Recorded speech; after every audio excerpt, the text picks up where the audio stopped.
In this next panel, our discussion is still on this very important topic, and that is education. This time, focusing on reimagining education and work skills for the next generation. As the future of learning evolves, how should we reskill and upskill for the future of education? The big question is, which global direction should we be heading? In this discussion, we'll explore how teaching and learning methods should adapt and evolve. We're joined by two of our very special guests from two different countries, Thailand and Malaysia. Our first speaker is ผู้ช่วยศาสตราจารย์ Dr. ณัฐพล นิมมานพัชริน President and CEO of the Digital Economy Promotion Agency or DEPA ขอเสียงปรบมือดังๆด้วยนะครับเรียนเชิญครับสวัสดีครับ Our second speaker, the CEO of My Digital Corporation, Adrian Marcellus. Big round of applause, please.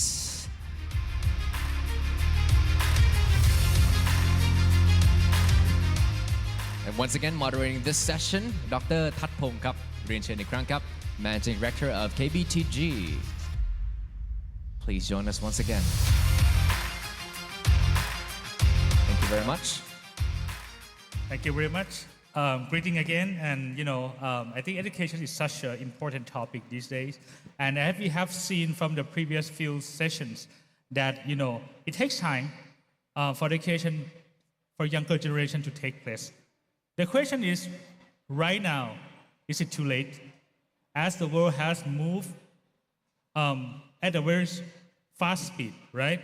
According to the World Economic Forum statistics, in the next 5 years, 50% of the workforce skills will either be obsolete or automated away by AI. How are we going to prepare for that? What midterm strategy do we have that can help us navigate around this crisis? Today, it is my honor to have a chance to invite the two panelists who are an esteemed guest from two leading countries in Southeast Asia. So let me first introduce our esteemed panelists.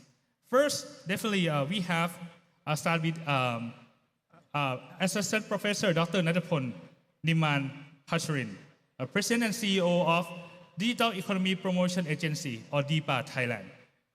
Assistant Professor Dr. ณัฐพล นิมมาน พัชริน has served as President and CEO of Thailand's DEPA since 2017. Under his leadership, DEPA has driven Thailand's digital transformation through initiatives including smart city development, digital workforce training, and startup promotion, with over 160 invested startups valued at approximately $400 million USD. The agency oversees Thailand's 20-year digital roadmap, targeting 500,000 digital entrepreneurs and internet accessibility in 24,400 communities.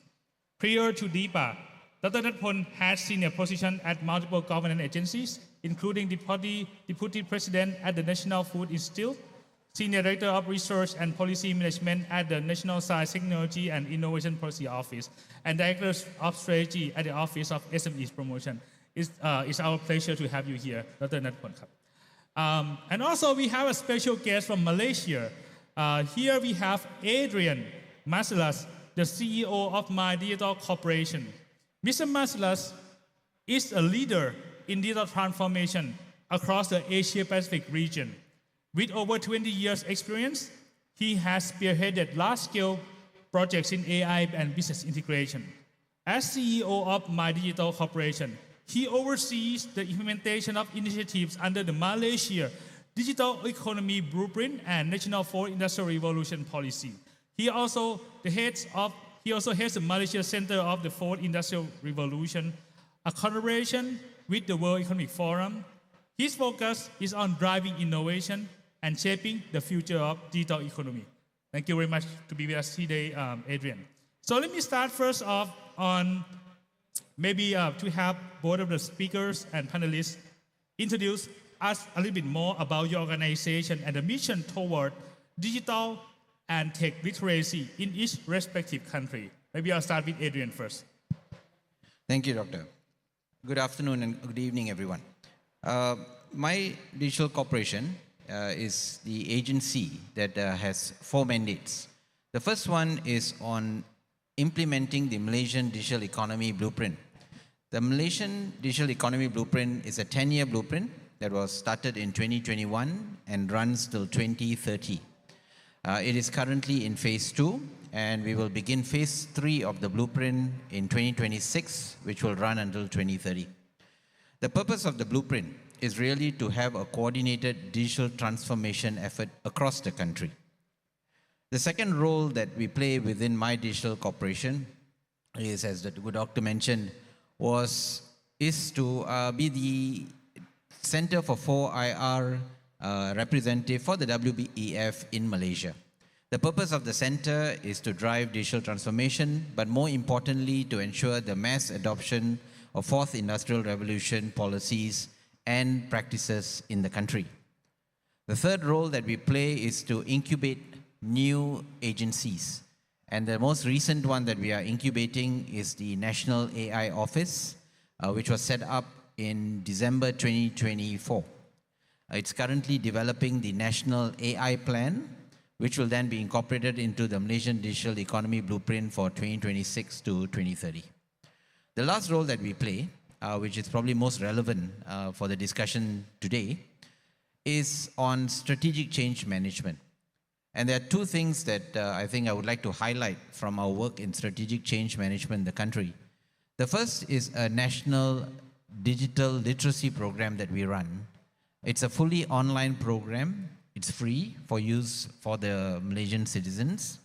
We currently have more than 1.5 million people who have signed up for the courses. We started off with a program called AI for Rakyat, which in English means AI for the people, or AI for the citizens. Because of the overwhelming response that we received, we had more than 1 million people sign up in the first 6 months. We've since rolled it out. We've still rolled out more modules on that platform. So currently we have Gen AI on it, AI fluency, but we've also moved into areas beyond AI. So we have blockchain for everyone. We're coming up with quantum for everyone. We've rolled out data for everyone and also cloud for everyone. So the whole idea is actually to have mass literacy, that people understand these basic technologies that are impacting all our lives in very bite-sized modules, anywhere from between 20 minutes to an hour. So the whole idea is just for introduction. At the other end of the spectrum, in terms of strategic change management, is a venture that we have with the Asian School of Business, which in itself is a venture between the Central Bank of Malaysia and MIT. We train roughly 200 civil servants every year. Most of the upper management of government are trained by this university. So as I said, about 200 of them every year. We've run about 10 cohorts to date. So roughly we would have trained about 400 personnel in the government. The whole idea is to ensure that we have digital literacy embedded at the mass level, but also more importantly to ensure that our leaders of the country, those in government that are most responsible for digital transformation, are also well versed in the latest technologies in place. Thank you very much, Adrian. That's impressive. You're wearing so many hats, and a lot of them, are really interesting. Like free online courses for, 1.5 million Malaysians. That's something. So turning to, I would say I would like to ask Dr. Assistant Professor Dr. Natapon. Okay, maybe could you introduce yourself and DEPA a little bit more? Yes. Thank you. Good afternoon. I can let you the big picture of the DEPA. We were established in 2017. And based on our special act, we have responsible for one. So we need to formulate a strategic digital economic promotion plan and reckon to the cabinet. The second thing that we need to promote a digital industry investment in Thailand, which include digital content, startup, software, hardware, smart device, 5G application, telecommunication into the countries. And the third of the duty is we need to promote a digital transformation into all the real sector, which include for the society as well. And the last thing, based on the law, they give us a duty to promote a digital manpower of the country. When we say a digital manpower, that means 67 million people need to know about the digital literacies and to know a new skill and need to reskill into a new eras. And finally, the last but not least, the DIPA also have responsible to reckon to the cabinet for the rule and the regulation that limit to the digital economy promotion and growth. That may be a big picture of my agencies. As impressive as always from DIPA, so wearing many important hats for our country, including the focus of today's topic, which is digital manpower as well. So let me get to the key topic of today's panel about the skill and reskilling. So we live in a time when technology is reshaping work faster than ever before. According to the World Economic Forum Future of Jobs Report 2025, nearly 1 in 4 jobs is expected to shift by 2030. So let me start to both of you on a basic question, but very, very important question, and would like to hear from your perspective on this fundamental question.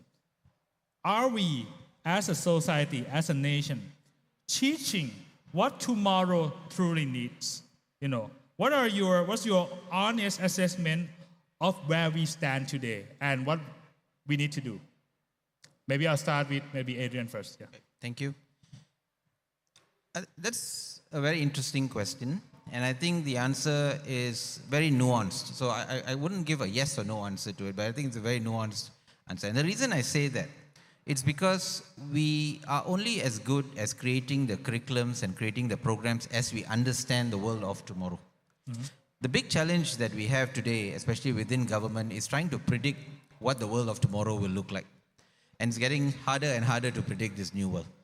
For example, when we started our AI for Rakyat program, the most important technology that was introduced at that time was just basic AI. Within 6 months, everybody was talking about Gen AI. Mm-hmm. And now everybody is talking about agentic AI. And for any curriculum, any standard education, as was mentioned by the previous panel also, for them to adapt quickly to the changing needs of technology is very challenging. That's one issue. The second issue is actually predicting what the future is going to bring. What technologies should we be training our people next year, the year after next, the following year, and so on and so forth. The third issue is, even if you identify those technologies that we think are going to influence people, how are we going to reskill people at scale? For example, in Malaysia, when we did the study on how AI, green technologies, and other digital transformation technologies will impact people, it was identified that more than 600,000 jobs will be impacted in the country. So at the moment, the Ministry of Human Resources is working with the Digital Ministry to identify those jobs and to identify upskilling opportunities. However, we can only upskill them to the point of what we understand the future holds and which new jobs to create for them. Wow. So it creates a multifaceted problem. So we always feel like we are playing catch up. That's true. We always do, like we're always playing catch up. But I think in this new world, that's something that we have to embrace. It's something that we have to understand, that our new systems will require us to be more agile. And that's something that the government is coming around to. So we are actually coming up with programs like what I mentioned earlier, mass literacy programs that are simple, they're short, that are able to at least explain what the new technology is, so that if people are interested, they can move to something new, that we have other courses that they can learn. The second thing is also to make sure that we change our mindset. So we talk about AI as being transformative, but not many of us change our own mindset to transform ourselves, to think differently about this thing. So we are now trying to move into a direction where we are trying to educate the mass public that it's going to be about lifelong learning. Similar was what was mentioned to the panel before us. It's not like you just have one degree in your life and that's the end. No, it's going to change, and now it's probably going to change more rapidly. So that's the second thing that we're trying to put in place to play catch up. The third, obviously, is something that we think is also going to be important and something that's going to resonate for a long time, which is the ability for us to make sure we have the necessary soft skills. Majority of the thinking at the moment, at least in the country, is that it's not technology is going to take over everything, but there'll be a different way for humans and computers, or humans and machines, to interact. The question is, what is their interaction going to look like, and how do we prepare our people to do that? And one of the areas that we think is going to be constant in what all humans need to have is the ability to have those soft skills. So we're looking at changing our mindset. We are looking at a new agile system within the country. We're looking at supplementing rather than replacing traditional systems. And also we are looking at lifelong learning as methods to address this problem. That's very, very, sophisticated, complex answer to such a simple but profound question. Dr. Natpon, you have anything, on this? Yeah. Based on the case of Thailand, that I'm trying always over the last 8 years, the mention to the cabinet and to all the Thai citizens that our country or the Thai economic structures, we have the bottom of the pyramid at approximately 8 million households working for the agriculture sectors. And on the middle of the pyramid of economic structure, we have small, medium-sized enterprises. That approximately 3.5, 3.6 enterprises, both of the informal and formal sectors. At the top of the pyramid, only 15,000 enterprises. It's a large enterprise. At the large enterprise, they contribute to the GDP more than 45%. Small, medium enterprises are huge of the number, but they are contribute to the GDP less than 40%. At the bottom of the pyramid, they are contribute to the GDP approximately 8 to 9%. The question on my is, this will be indigenous economic structure. And we're trying to transform the indigenous sectors and economic structure into the digital economy. What we need a digital transformation. Digital transformation. The digital transformation that we need to focus on the new of the technology. 8 years ago, we mentioned about the big data technology. We mentioned about cloud computing. We mentioned about blockchain technology. We mentioned about artificial intelligence. We mentioned about the 5G application. And all together, it's going to be embedded into the Internet of Things and the smart devices. The third question is when the indigenous sector and the economic structure of Thailand trying to make a digital transformation into a new era. And when the technology is come, we need a skill improvement of the workforce and the youth and the new graduate to meet the requirements of the new technology. That may be the very short answer. That today, where we now, we are on indigenous sectors and we are on the very indigenous economic structure developments. We are trying to what we want to be. We want to be a digital economy. That we need the technology and we need a new man to this country. And when we say we need a new man, we need approximately 100,000 guys on the professional skill a year. That's what I can answer on the very tough time of the. Okay. Yep. I think I would like to follow up on that, and definitely, digital transformation is a must right now for Thailand. And I understand that DIPA has introduced an ambitious digital skill roadmap aimed at reaching all 67 million people in Thailand.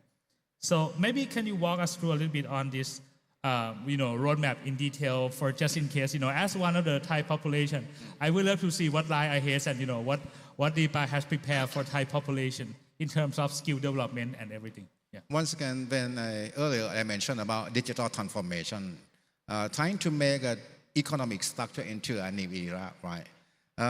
Don't forget we got the top of the pyramid, approximately 15,000 enterprise who are a large enterprise. They are good enough.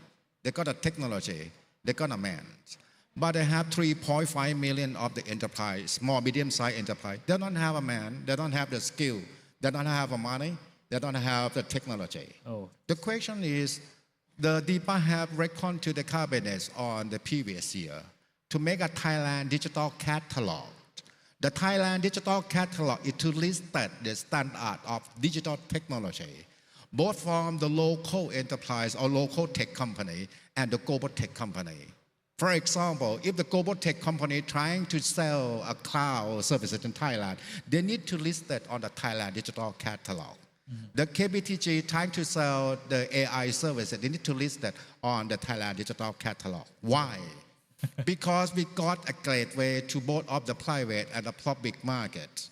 The private market, the Revenue Department, Ministry of Finance, give the tax incentive for 200% tax reduction. Wow, that's great. Again, the BOI Board of the Investments give the BOI incentive for the tax exemption who adopt the technology from the Thailand Digital Catalog without the limit.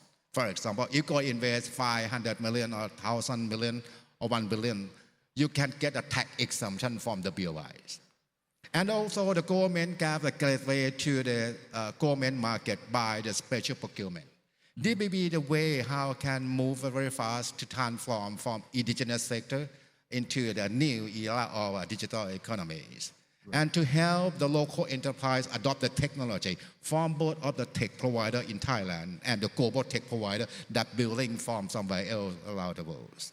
The question of myself to the cabinet is, when the enterprise of the local enterprise exclude for the agriculture sector because they are very poor and they are on the bottom of the pyramid, when they adopt the technology and get incentive from the revenue department and from the BOI, from the government, whatever, how the employees or the staff gotta get that new skill? When the KBTG trying to sell the AI services, how your customer knows about the technology of the KBTG? They will become later on this year, welcome to the government again for a digital skill roadmap. What we divide the digital skill roadmap with a new incentive or the new mechanism to the country, that we divided into 3 categories. The first category we call it for the Thai literacy for the Thai citizen, digital literacy for the Thai citizen, totally for 67 million people. The question of the government asks to myself is, how can the 76 million people knows about the digital literacy? And what is the digital literacy for today and for the future? Right. In the past or today, we may say all the people need to know about the e-commerce, Microsoft Word, Excel, PowerPoint, blah, blah, blah, and etc. But for the future is what we need for the literacy is about the artificial intelligence.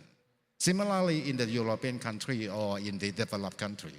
Second thing that all the Thai citizens need to know is about the cyber security and the data privacy, because they can possibly strong impact to the lifestyle and to the future business. And the third, all the Thai citizens need to know how to make a new business. New business. Those all literacy programs we are copy and development from the developed country and European country and adopt to the Thailand curriculums. And we ask the global tech company to work closely to the Thai education institutes.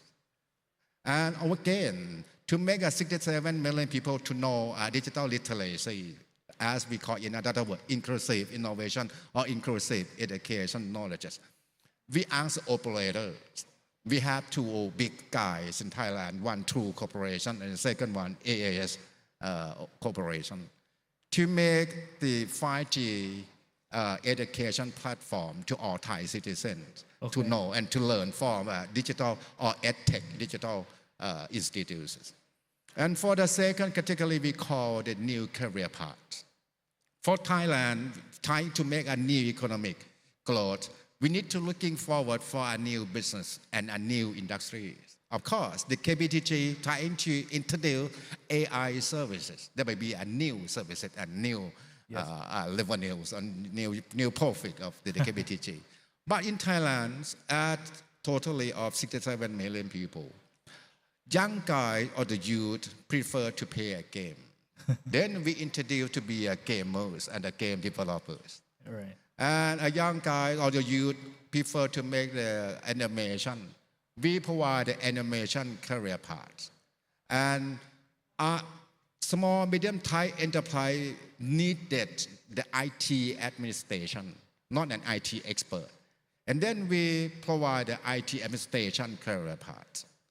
And also small, medium-sized enterprises prefer to get the data administration to make a digital transformation. As in the 20 years ago in Japan or in European country, then we provide a new career path for the data administration. Those all the curriculum, we ask the global tech companies and the global university to develop the curriculum and put that into the edtech institutes. The Okay. EdTech Institute is provided from the Thai startup. Okay. And we ask the operator to ask the Thai citizen to learn a new skill. And when the Thai citizen learn a new skill and a new career path, they gotta get the tax incentive from the, again, Revenue Department, Ministry of Finance.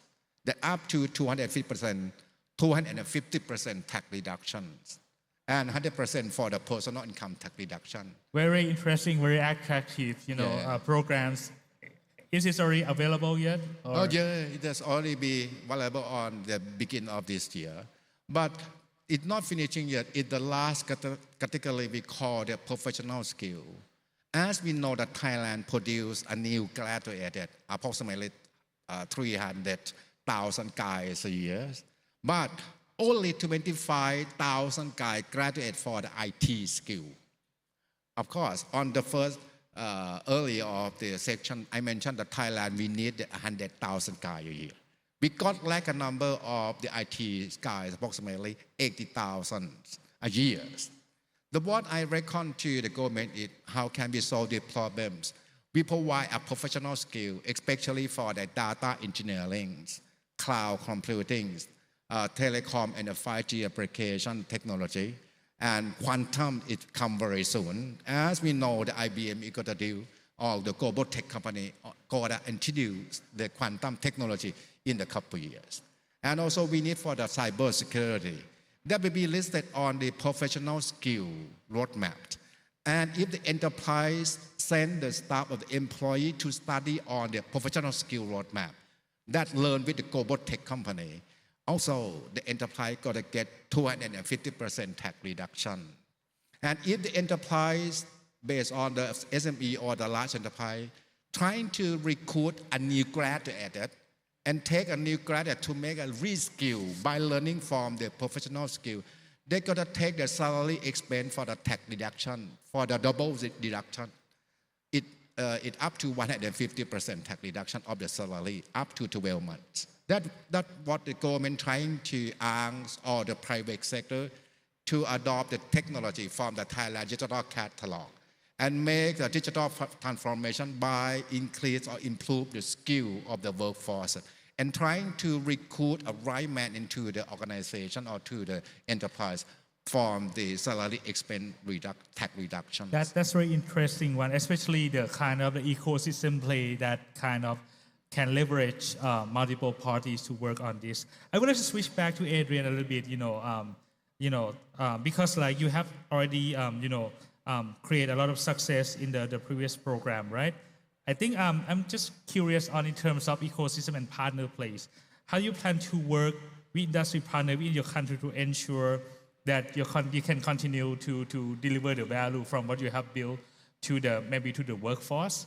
And maybe a bonus question, is there any collaboration that you probably can look for, especially, in the region, like Southeast Asia, like Malaysia and Thailand? Yes. To your first question on collaboration with the industry, so the way it works in Malaysia right now is the Ministry of Digital, whom my agency belongs to, works very closely with the Ministry of Human Resources.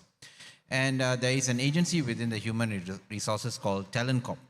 So we partner with them to work with the industry, and what they have done is actually set up 11 industry councils. Each of these councils covers a sector within the country, and these councils now look at in depth in terms of what the skills requirement are for today and also for the future. So that's one way that we have been working with the Ministry of Human Resources and partnering with the industry, so we can predict what kind of skills we would like to have in the country, and then take the necessary steps to develop those skills. So for example, a few years ago, one of the target sectors that we were looking at was semiconductors. And it was identified that we needed 60,000 engineers for us to fulfill our national goals. It's very difficult to get it, but because we identified the problem, we then managed to work with the universities, with micro-credentialing companies, and so on and so forth, to try to find new models to fulfill the industry requirements. So this is an ongoing effort. It's an effort that we find very useful because we get very good feedback from the industry with regards to what they would like the government to do. We then work with the academia and also other training and service providers to try to provide the skills that are required. The second area I just wanted to highlight is the 13th Malaysia Plan, which will commence in 2026, was just announced by the Prime Minister on the 31st of July.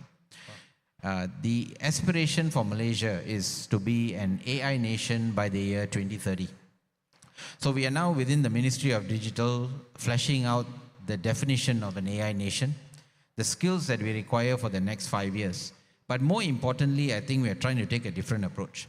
We are trying to define what our future will look like and not allow the world around us to tell us what it's going to be. So in Malaysia, we're trying to define what is an AI nation, what skills we require, what outcomes we want to get out of it, and hopefully build the necessary workforce to meet that goal. For example, we are moving away from just looking at infrastructure as pure connectivity.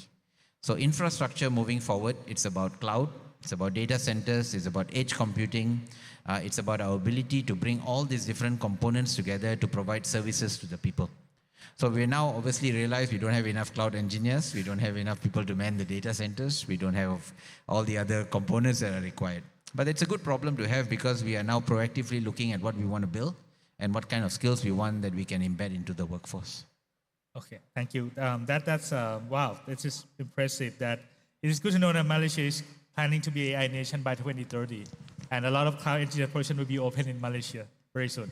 Okay, I think definitely since we are approaching at the end of the panel, so I probably would like to basically ask both of you to have some sort of a share some of the take-home point, especially as the world has been changing so fast. So I would like to maybe to give you to kind of ask you on the take-home point on when we meet again in 5 years, what will success in 5 years look like for Thailand and Malaysia, right? And more than that, do you have any take-home lesson or take-home word, that you would like today's students and workers who are now trying to understand about their future to know and practice to be able to survive and thrive in these days and age? Yeah, I'll start with Dr. Natapon first. All right, thank you. I think for over the next 5 years, from my point of view, the achievements that Thailand is going to get back into the new economic growth. Usually the Thailand have the GDP, the growth of the GDP approximately 5% to 6%. And to achieve that goal, we need to come along with a new man. When we say a new man, it including for a new workforces who need to upskill and reskill for a digital economy development. And also for a new graduate and for the youth and for you all the audience, I think the future of you is not for tomorrow, but you need to start it today. And when you're trying to start it today, the smart guy, we're going to take and enjoy the incentive from the government. Enjoy from the tax incentive, enjoying from the opportunity that the government or the global tech company, including the local tech company, provide to all of you to survive for the future. Because I do believe that Thailand may be the part of the cross-border trade and cross-border talent. When we say the cross-border talent, it's not a new thing, but it already found in many countries to keep survive in the next era. Then you need to start it now. Start now. Future is today. I think, Adrian, you already mentioned about your goal at Malaysia, but, apart from being like AI first nation, what 5-year success do you have in mind for Malaysia? And also, if you have some of the, take-home lesson for fellow citizens of Thailand, for example, what would it be? Thank you. I think if you look 5 years from now, one of the aspirations of Malaysia as an AI nation is for us to ask our question in 5 years from now, did our investments in technology make all our lives better? Has technology improved the lives of its citizens? Has it provided better government services? Has it driven the economic growth that we want?